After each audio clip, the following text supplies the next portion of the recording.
Hello दोस्तों, मैं मिथुन आपके अपने YouTube चैनल कलम से क्रांति T20 में स्वागत करते हैं। तो चलिए आइए आपके लिए एक शानदार टॉपिक लेकर के एक नया चैप्टर स्टार्ट करेंगे जो कि रहेगा बहुपद से। तो एक चैप्टर स्टार्ट करने से पहले बातें कर लेते हैं कब का, कल की बातें, जो कि कल हम कुछ क्वेश्चन दे रखे थे और कुछ मेरे साथी ने कमेंट किए हैं जो भी सवाल नहीं बने हैं, जो समझ में नहीं आया, हम आप लोग को बता रहे हैं क्या है नहीं है। तो सबसे पहले देखिए कल का जो हम HW का बात कर लेते हैं। HW जो हम क्वेश्चन दिए थे वो क्वेश्चन देखिए आपको दिए हैं, क्या दिए हैं क्वेश्चन? 23,750 में 5 का अधिकतम घात क्या होगा, यही दिए है ना। तो देखते हैं हम लोग इसमें क्या है, इसका अधिकतम घात क्या होगा, अधिकतम घात क्या होगा। तो देखिए ये HW का जो सवाल था, देखिए हम अभाज्य गुणनखंड निकाल रखे हैं। तो पहले 2 से खाया, फिर 5 से, फिर 5 से, फिर 5 से, फिर 5 से 19 बार में। अब तो ये नहीं खाएगा ना, तो आप देख पा रहे होंगे इसका गुणनखंड किया 2 गुना 5 पर पावर 4 गुना 19। तो क्या बोले हैं, 5 का मैक्सिमम घात क्या होगा। तो देखिए 5 का घात कितना हो पा रहा है, 4। तो ऑप्शन नंबर डी में था, ऑप्शन नंबर डी में 4 दे रखे थे। इसका सही आंसर क्या होगा, ऑप्शन नंबर डी। जिस किसी ने ऑप्शन नंबर डी दिए आंसर, उसका सही आंसर है। लेकिन कुछ ऐसे स्टूडेंट हैं जो कि गलत आंसर कर दिए हैं, वो इस चीजों को सुधारें, बनाने का फिर से प्रयास करें, आपने कहां गलती किए थे। बात तो समझ पा रहे हैं। इसके बाद देखते हैं आपका ये क्या दिया गया है। इसके बाद देख रहे हैं कौन सा कमेंट ऐसा है। तो देखिए अब यहां पे एक स्टूडेंट ने पूछ रखा है, थोड़ा सा आप लोग भी इसका मदद करें, थोड़ा 1 मिनट रुकिए, उसके बाद बहुपद स्टार्ट करेंगे। देखिए क्या पूछ रखा है कि एक्सरसाइज 1 का ए का सर 1 का 6 नंबर हमसे नहीं बना। जो कि सवाल है, यदि 42 बराबर 35 गुना 1 प्लस 6 और इसी का दूसरा चरण ये है कि 35 बराबर 7 गुना 5 प्लस 0, तो 942 को 35 बराबर डैश। बताएं ना, ये 42 और 35 क्या है, संख्या है। 900 उसका कौन सा कहलाता है बताइए, तो उस चरण का बी कहलाता है जिस चरण में कि रिमाइंडर यानी कि शेष फल 0 आ जाए। इसका देखिए दूसरे चरण में रिमाइंडर 0 आ रहा है ना। आप जानते हैं इसके लिए सूत्र A बराबर BQ प्लस R होता है। इस चरण में देखिए R 0 है ना, इसी चरण का B क्या कहलाएगा, 900। तो बताइए अब B का वैल्यू क्या है, 7। तो बताइए इसका 900 क्या हो जाएगा, 7। तो सही आंसर इसका क्या होगा, 7 होगा। जिस भाई ने ये सवाल पूछ लिए हैं, उम्मीद करते हैं वो अच्छी तरह से इस चीज को समझ गए होंगे। अब चलते हैं आपको बहुपद की तरफ लेकर के हम। तो चलिए आते हैं अब आज का जो शानदार टॉपिक है, बहुपद, जिसमें कि अक्सर विद्यार्थी को तो पढ़ने के बाद भी कंफ्यूजन रहता ही रहता। हम चाहेंगे इस ढंग से आपको बताएं ताकि नो कंफ्यूजन, बिल्कुल आप बहुपद के साथ अच्छी तरह से खेलिएगा। तो आज जो बहुपद के बारे में पहले कुछ बातें करेंगे, आखिर बहुपद होता क्या है, कैसे हम बहुपद को क्या, तो वो सारे बातें करेंगे। तो सबसे पहले आप देख पा रहे होंगे बहु और क्या है, पद है। ये इससे से बना हुआ है बहुपद शब्द जो है, बहु और क्या है, पद। आप तो समझ, बहु का अर्थ क्या होता है, बहुत। इसका अर्थ क्या होता है, बहुत। अब पद मतलब तो जानते हैं पद, बात को समझ पा रहे हैं। तो इसमें क्या है, मतलब जिस समीकरण में बहुत सा पद होगा भाई उसको बहुपद कहेंगे। इसका तो अर्थ यही निकल रहा है। अब बात रहा कि बहुत पद कितना पद है, इसका कोई लिमिट नहीं है कि कितना पद रहेगा, मैक्सिमम कुछ भी हो सकता है, इंफिनिटिव। बातों को समझते जाइए। पर मिनिमम क्या होगा, मिनिमम जो है 1 पद रह सकता है। पदों की संख्या कितना रह सकता है, 1 रह सकता है, या तो 1 से अधिक कुछ भी रह सकता है। थोड़ी सी हम बहुपद के बारे में यदि बात करें ना, देखिए बहुपद किसको कहेंगे, जैसे मान लिया 4x है, ये एक क्या है, बहुपद है। यदि 4x प्लस में 2 है, यह भी एक बहुपद है। यदि 6x प्लस में सॉरी 6x स्क्वायर प्लस में 7x माइनस 6 आ गया, यह भी एक बहुपद है। बात यहाँ पे फर्क क्या है, सभी में पद अलग अलग है। तो अब आते हैं हम थोड़ा सा पद के बारे में। मन में सवाल उठता होगा कि आखिर पद क्या है, किसको पद कहेंगे, कैसे समझेंगे पद की संख्या किसमें क्या है। तो पदों के बारे में समझिए आप, पद का चेंजिंग कैसे होता है। जैसे आप बताइए जैसे रूम का चेंजिंग कैसे होता है। कोई भी आप बहुत लंबा चौड़ा हॉल बना दीजिए, उसके चारों साइड से दीवार से घेर दीजिए, यदि पूछेगा वो घर कितने हैं, एक है, वो घर कितने हैं, एक है। तो अब इसी में यदि करेंगे बीचे बीच एक दीवार दे देंगे, तो अब पूछा जाएगा घर कितने, रूम कितने हैं, बोलिएगा 2 है। अब इसी में एक यहां दीवार दे देगा, तो रूम कितने हो गए, 3 हो गए। बस यही बातें करेंगे हम बहुपद में। पद की संख्या, पद यहां पे क्या होता है, दीवार से क्या होता है, रूम का चेंजिंग हो रहा है ना। उसी तरह से समीकरण में क्या होता है, प्लस और माइनस के चिन्ह से पदों की चेंजिंग होता है। यदि हमें बोला जाए, यदि ऐसा बोला जाए कि 6 सिर्फ लिख दे, बोलेगा कितने पद है, एक पद। 6x दे दे तब फिर भी एक पद, 6xy दे दे तब फिर भी एक पद। यहाँ MNLOKP कुछ भी दे दे, बीच में सिर्फ प्लस माइनस तो कहीं नहीं है ना, पूरा का पूरा ये क्या है, एक ही पद है। अब पर यदि ऐसा दे दे कि 6 + x, बोलेगा इसमें बताइए कितने पद है, तो बोलेंगे भाई बीच में तो प्लस आ गया ना, तो इसमें एक पद इधर हो गया, एक पद इधर हो गया, तो बताइए कितने पद हो गए, टोटल 2 पद हो गए। क्या बातों को समझ पा रहे हैं। अब यहां माइनस भी दे रखे, y-2, तो क्या बोले, प्लस से भी चेंजिंग होता है पद का और माइनस से भी, तो इसमें भी कितना पद हो गया, 2 पद हो गया। क्या आप बातों को समझ पा रहे हैं। तो अब बताइए यहाँ पे कितना पद है, इसमें बोलिएगा सर 1 पद है। इसमें देखिए टोटल कितना पद है, इसमें 2 पद है। इसमें कितना पद है, इसमें टोटल 3 पद है। बातों को समझ लिए कि पद हम लोग कैसे चुनेंगे कि कितने पद है, कितने पद है। अब आते हैं थोड़ा सा आपको लेकर के, कहां हम, जो जहां भी विद्यार्थी कंफ्यूज करता है, आपके एग्जाम में भी ऑब्जेक्टिव में पूछा था, 4 ऑप्शन दे दिया जाता है, बोलता है बताइए इसमें से कौन बहुपद है या कौन बहुपद नहीं है। उसके बारे में लेके चलते हैं, इसके बारे में लेके चलते हैं। बहुपद होगा, देखिए बहुपद होगा जब, और यहां होगा क्या, बहुपद नहीं होगा, नहीं होगा जब। अब देखिए किस कंडीशन में बहुपद होगा और किस कंडीशन में बहुपद नहीं होगा। बहुत अच्छे टॉपिक है, इस चीज को आप लोग अच्छी तरह से समझें। देखिए समझते हुए हम लोग आगे बढ़ेंगे। तो बहुपद कब होगा, इसका पहला पॉइंट है क्या, जब घात जो है ना कोई धनात्मक पूर्णांक होगा। घात क्या होगा, धनात्मक पूर्णांक होगा। क्या आप बातों को समझ पा रहे हैं। सारी चीज का एग्जांपल देकर आपको बारीकी से हम समझाएंगे। जब उसका घात कोई धनात्मक पूर्णांक होगा या शून्य होगा, या क्या होगा, या शून्य होगा। इस चीज को आप बोल सकते हैं क्या, जब किसी का घात कोई पूर्ण संख्या होगा। एग्जांपल देते हैं, पूर्ण संख्या मतलब घात क्या क्या हो सकता है। घात जो उसका 0 हो सकता है, 1 हो सकता है, 2, 3, 4, 5 डॉट और कुछ भी हो सकता है। सिर्फ क्या रहना चाहिए, या तो 0 या फिर कोई धनात्मक पूर्णांक संख्या। अब बातें करते हैं हम कि कब वह बहुपद नहीं हो सकता है, कब वह बहुपद नहीं हो सकता है। भाई बहुपद नहीं हो सकता कब, जब उसका घात, जब घात कोई ऋणात्मक संख्या होगा, ऋणात्मक पूर्णांक संख्या,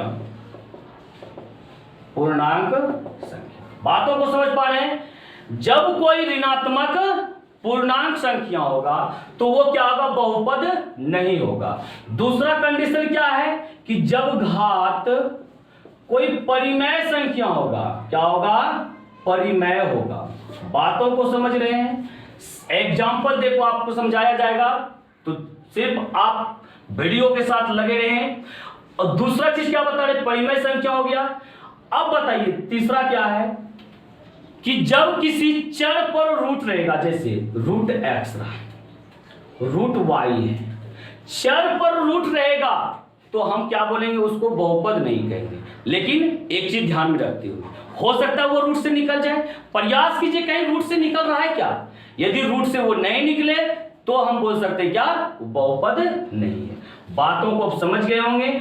आपको अब हम एग्जाम्पल के साथ समझाने का प्रयास करते हैं। आप देखिए एग्जाम्पल देकर के आपको समझाते हैं। देखिए एग्जाम्पल क्या है। जैसे बोला जाए आपको 6x अभी दिए थे, यदि इसका बोला जाए घात कितना है, घात बताइए क्या होता है, घात किसको होता है, पावर को, वो भी पावर किस पर, कोई चर पर पावर होना चाहिए। जैसे देखिए चर क्या होता है, अल्फाबेट ए टू जेड, ए से जेड को तक को क्या कहते हैं, चर कहते हैं। तो इसमें ए से जेड के बीच में क्या एक्स आया है, इस पर नहीं कुछ तो पावर एक तो है, तो बताइए इसका घात क्या हो गया, एक आ गया। एक देख रहे हैं ना, एक क्या है, पूर्ण संख्या है, पूर्णांक संख्या है, वो भी क्या है, धनात्मक है। तो ये क्या बहुपद होगा। बातों को समझ रहे हैं। अब देखिए यहाँ पे 6x square plus 5x plus 9, suppose that ऐसा है, तो इसका घात क्या होगा, इसका घात क्या होगा। तो सबसे पहले अब हम घात के बारे में चर्चा करते हैं। कब कहेंगे बहुपद का घात कितना होगा। देखिए अब बताइए, किसी भी बहुपद का घात वो घात होता है उसमें उपस्थित जिस पद का घात सबसे मैक्सिमम हो। तो बताइए इस पद का घात कितना है, 2 है। इस पद का घात पूछेंगे कितना है, 1 है। इसमें तो कोई चर ही नहीं है, इसका घात कितना होगा, 0 होगा। जब कोई चर नहीं रहे तो उसका घात क्या बोलिएगा आप, 0 बोलिएगा। अब आप बताइए इसमें से सबसे बड़ा घात कौन सा है, तो बोलिएगा सर 2 है। तो इस पूरे बहुपद का घात कितना हो जाएगा, 2 हो जाएगा। पूरे बहुपद का घात क्या होगा, 2 होगा। क्या बातों को समझ रहे हैं। 2 भी एक धनात्मक पूर्णांक है, तो धनात्मक है तो क्या हो गया, ये बहुपद है। बात समझ रहे हैं। क्या बातों को आप समझ पा रहे होंगे, उम्मीद करते हैं आप लोगों से हम। तो देखिए अब आते हैं क्या कि बहुपद भाई कब नहीं होगा, बहुपद कब नहीं होगा। जैसे है x प्लस 6/x, 6/x। अब देखिए यहां पे ये x तो हो गया, नीचे देखिए एक x है, एक x कहां है, नीचे है। यदि इसको हम ऊपर लेके जाएंगे 6 इंटू एक्स पर पावर नहीं कुछ तो 1 है, और जब ऊपर जाएगा तो -1 हो जाएगा। आप तो सूत्र जानते होंगे, x पर पावर माइनस m बराबर सूत्र होता है 1/x पर पावर m, और एक होता है 1/x पर पावर m बराबर क्या होता है, x पर पावर -m। यानी कि किसी भी चीज को ऊपर से नीचे लेके जाएंगे या नीचे से ऊपर लेके जाएंगे, उसका घात का चिन्ह क्या होता है, बदल जाता है। तो इसको यदि नीचे से ऊपर लेके जाएंगे, इसका घात क्या हो जाएगा, बदल जाएगा। तो बताइए ये माइनस आ गया घात ना, माइनस घात क्या बताता है हम लोग को, बहुपद नहीं है। क्या आप बातों को समझ पा रहे हैं। अब देखिए अगला एग्जांपल आपको देते हैं। अगला एग्जांपल जैसे दे रखेगा 6x power -2 plus 8x plus 6। तो आप देख पा रहे हैं इसका तो प्लस में घात है, इसका 0 है, पर इसका घात देखिए तो -2 है। क्या ऋणात्मक आ गया घात, तो इसको क्या कहेंगे, बहुपद नहीं है।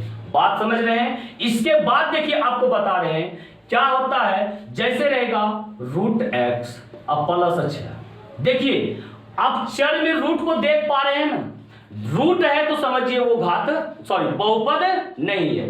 अब एक बताए थे ना परिमेय संख्या, जैसे देखिए 6x पर power 1/2 plus 8x plus 9।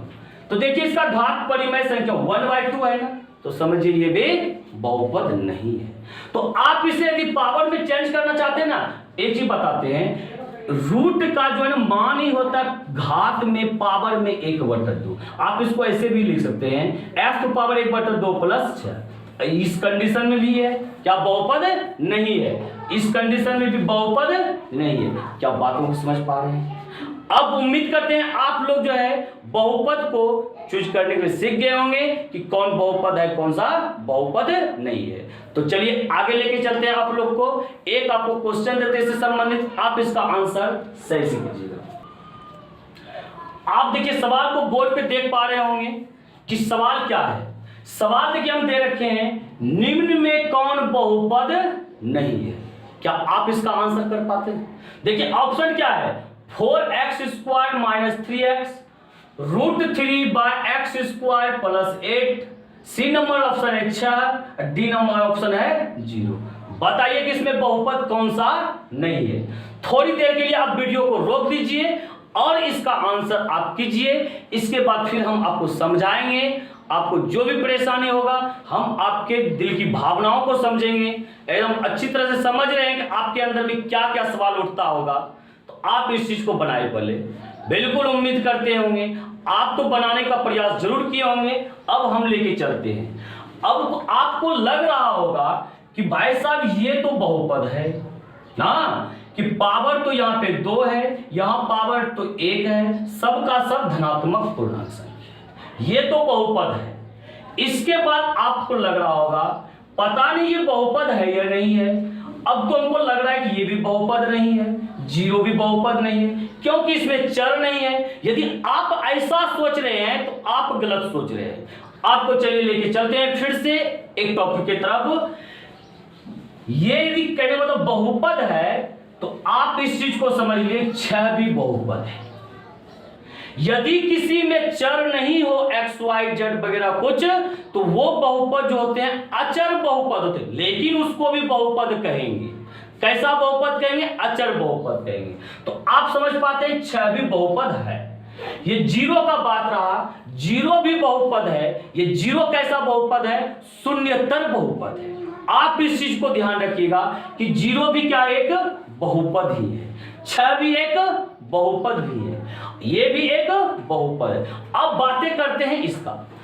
x² है तो चलिए देखिए, हर में तो x² नहीं रहना चाहिए, आपको तो समान सूत्र के अनुसार लेके जाना पड़ेगा, जो कि समान सूत्र होता है बहुपद का। Suppose ax² plus bx plus c, हर में तो नहीं रहना चाहिए। चलिए समान सूत्र के अनुसार यदि लेके जाना चाहेंगे, इस x² को ऊपर लेके जाना पड़ेगा, तो √3x to the power -2 plus 8 हो जाएगा।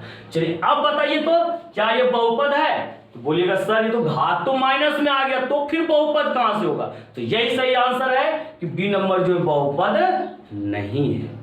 बात को समझ पा रहे हैं? इसी तरह से आपके एग्जाम में ऑप्शन दिया हुआ रहेगा। चलिए अब अगला कॉन्सेप्ट की तरफ आपको लेके जाते हैं। अगला कॉन्सेप्ट को समझिए। तो चलिए देखिए, यहाँ पे आपको कुछ हम समझाना चाहते हैं कि घात के आधार पर बहुपद का प्रकार। घात के आधार पर बहुपद कितने प्रकार के होते हैं? तो घात के आधार पर बहुपद मुख्य रूप से 3 प्रकार के होते हैं, रैखिक बहुपद, द्विघात बहुपद, त्रिघात बहुपद। इसके अलावे भी हम लोग बात करेंगे। तो सबसे पहले इसके बारे में जान लें, किसको हम लोग रैखिक कहेंगे, किसको द्विघात, किसको त्रिघात कहेंगे। तो एक चीज सुन लीजिए आप, जिस बहुपद का घात 1 होगा, क्या होगा? घात 1 होगा, उसको रैखिक बहुपद कहेंगे। जिस बहुपद का घात 2 होगा उसको द्विघात बहुपद कहेंगे, और जिस बहुपद का घात 3 होगा उसको त्रिघात बहुपद। देखिए आपको इसी शब्द से पता चलता होगा, त्रि माना क्या होता है? 3। तो जिसका घात 3 उसको त्रिघात बहुपद, और द्वि माना क्या होता है? 2, और जिसका घात 2 उसको द्विघात बहुपद। और रैखिक का अर्थ ही होता है 1। बातों को समझ रहे हैं? जिसका घात हो 1 उसको रैखिक बहुपद। अब बोलिएगा जैसे सर एग्जांपल कुछ तो दे दीजिए हमको। तो देखिए रैखिक बहुपद का एग्जांपल, जैसे 4x है तो बोलेंगे घात कितना है बहुपद का? 1, रैखिक बहुपद हो गया। यदि ऐसा है 4x प्लस 5 भी रहे तो इसमें की घात कितना है बहुपद का? बोलिएगा घात अभी भी 1 है, तो ये क्या हो गया? रैखिक बहुपद। द्विघाती बहुपद देखिए आपका, जैसे हो गया 4x² प्लस 5x प्लस 6, ये क्या हो गया? द्विघाती बहुपद हो गया। अब ये ही नहीं बल्कि ऐसा भी रहे x² सिर्फ ना, ये भी द्विघात बहुपद ही है, क्योंकि इस बहुपद का भी बोला जाए घात कितना होगा? बोलेंगे 2 होगा। इसका भी घात बोला जाएगा, बोलेंगे 2 ही होगा। बस फर्क है किस चीज का? पद का, कि इसमें 3 पद है, इसमें कितना पद है? 2 पद है। चलिए आते हैं त्रिघात बहुपद में। जिसका घात 3 हो तो बताइए तो ये रहेगा जैसे 8x³ plus 7x² plus 9x plus 8, ऐसा रहे तो इसका घात बोलेंगे कितना होगा? बोलिए सर मैक्सिमम घात 3 है तो बहुपद का घात 3 होगा। तो ये क्या हो गया, त्रिघाती बहुपद। बातों को समझ पा रहे हैं। अब इसके बाद जो है, यदि किसी में रहा 7x⁴ + 9 और कुछ रहेगा बात तो कोई दिक्कत नहीं है। ये 4 घात हो गया सर, इसको क्या बोलेंगे, तो इसको आप क्या बोलिएगा, बहुपदी बहुपद। यानी कि 3 से अधिक जिसका भी घात रहा उसको क्या बोलेंगे, बहुपदी बहुपद। क्या बातों को आप समझ पा रहे हैं। इसके बाद लेकर के आते हैं आगे कॉन्सेप्ट, अगला कॉन्सेप्ट देखिए क्या है। तो देखिए आप इस चीज को देख पा रहे होंगे, क्या यहाँ पे पद के आधार पर बहुपद का प्रकार, किसके आधार पे, पद के आधार पे। तो देखिए क्या होता है, एक पदी बहुपद, द्विपदी बहुपद, त्रिपदी बहुपद और बहुपदी बहुपद। जिस बहुपद में एक पद हो क्या बोलेंगे, एक पदी बहुपद। और जिस बहुपद में 2 पद हो उसको क्या बोलेंगे, द्विपदी बहुपद। और जिस बहुपद में 3 पद हो उसको क्या बोलेंगे, त्रिपदी बहुपद।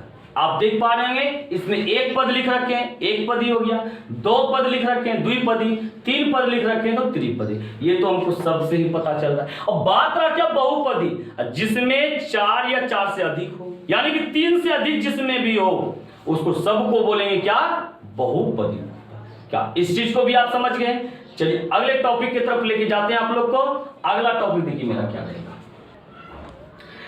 अब आप देख पा रहे होंगे यहाँ पे शून्य की संख्या पता करना, कि भाई शून्य की संख्या कैसे पता करेंगे हम लोग। कोई भी बहुपद दिया गया है, बोलेगा इसका मैक्सिमम शून्य कितना हो सकता है, अधिकतम शून्य की संख्या कितना हो सकता है।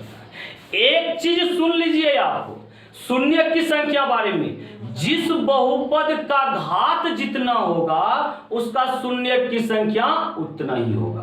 बस छोटी सी चीज आपको बता दिए। अब देखिए आपको एग्जांपल देते हैं, आप खुद से इसका आंसर बताइएगा। जैसे हम देते हैं 8x⁴ + 9x, चलिए कोई दिक्कत, इतना ही देते हैं। बताइए कि इसका घात कितना है, बोलिएगा सर 4 है। यदि आपके क्वेश्चन में पूछ रखा है इसका मैक्सिमम शून्य की संख्या क्या होगा, आप बोल दीजिए जो घात है 4 होगा। अब यदि बोले क्या 4x + 6, इसका शून्य की संख्या क्या होगा, बताइए। पहले ये तो बताइए आप इसका घात कितना होगा, बोलिएगा सर इसका घात तो 1 होगा। और जब घात 1 होगा शून्य की संख्या भी 1 ही होगा। बातों को आप समझ पा रहे हैं। हम क्या बोलना चाहते हैं, बोलना ये चाहते हैं कि रैखिक बहुपद का घात 1 होगा तो होता है शून्य की संख्या भी 1 होगा। द्विघात बहुपद में शून्य की संख्या 2 होगा और त्रिघात बहुपद में शून्य की संख्या 3 होगा। इस तरह से बहुपदी बहुपद में जो है शून्य की संख्या क्या होगा, जो उसका घात होगा वही उसकी शून्य की संख्या होगा। क्या बातों को आप समझ पा रहे हैं। इसके बाद देखिए आपको हम यहाँ पे और कुछ समझाना चाहते हैं, सिर्फ आज हम लोग बातें करेंगे। स्टार्ट करें। तो चलिए देखिए आपको हम गुणांक के बारे में समझाते हैं। हो सकता है मेरे एग्जाम में गुणांक के बारे में भी आ जाए, तो देखिए गुणांक के बारे में समझाते हैं। जैसे कोई बहुपद दिया गया है आपको, ये बहुपद दिया गया है, इसमें किसी भी चीज के गुणांक के बारे में पूछेगा और हम भी पूछेंगे सवाल, जब बताएंगे हम भी पूछेंगे बताइए इसका गुणांक कितना होगा। सिर्फ एग्जाम में ही नहीं पूछेगा, हम भी पूछेंगे आपसे, याद कीजिए इस चीज को। यदि पूछा जाए कि x² का गुणांक बताइए क्या होगा, तो सबसे पहले आप देखिए कि भाई साहब ये x² किस पद में है। तो देखिए तो इस पद में x² है ना, जिस पद में x² है उसका x² को आप खत्म कर दीजिए और जो बचा वो क्या हो गया, उसका गुणांक हो गया। क्या बचा बताइए, तो 6। तो हो गया x² का गुणांक 6 हो गया। क्या बातों को समझ पा रहे हैं। अब आप आंसर बताइए तो कि इस बहुपद में x का गुणांक क्या होगा। क्या आप इसका जवाब दे पा रहे हैं। तो देखिए इसका जवाब क्या होगा कि x भाई साहब है कहां पे, तो इस पद में है। x को यहां से सिर्फ हटा दीजिए, बच क्या गया, तो 8 बच गया। ये 8 इसका गुणांक हो गया। क्या बातों को समझ पा रहे हैं। अब यदि इसमें पूछता कि बताइए x³ का गुणांक क्या होगा, क्या आप बहुपद को देख पा रहे हैं? कहीं भी एक्स क्यू है? नहीं है। जो चीज ये बहुपद में उपस्थित नहीं हो उसका गुणांक क्या होता है? जीरो होता है। इस चीज को आप ध्यान रखिएगा, जो पद यहां पे उपस्थित नहीं हो उसका गुणांक क्या होगा? जीरो होगा। क्या बातों को समझ पा रहे हैं? और कुछ बातें करने के लिए बाकी रह गया है, तो उस चीज का डिस्कस हम लोग अगले दिन करेंगे। आज का कहानी यहीं तक। और यदि सच में ये कहानी आपको समझ में आया हो, अच्छा लगा हो, तो आप वीडियो को लाइक करें, शेयर करें, और यदि आप मेरे चैनल को सब्सक्राइब नहीं किए हैं तो आप मेरे चैनल को सब्सक्राइब कर लीजिए। इस चैनल पे अभी से लेकर के एग्जाम तक में बहुत खूब मजा आने वाला है। सिर्फ आप मेरे साथ कदम से कदम मिला के चलते रहिए, आपको रियल में हम मजा देंगे। और इसी के साथ जय हिंद, जय भारत।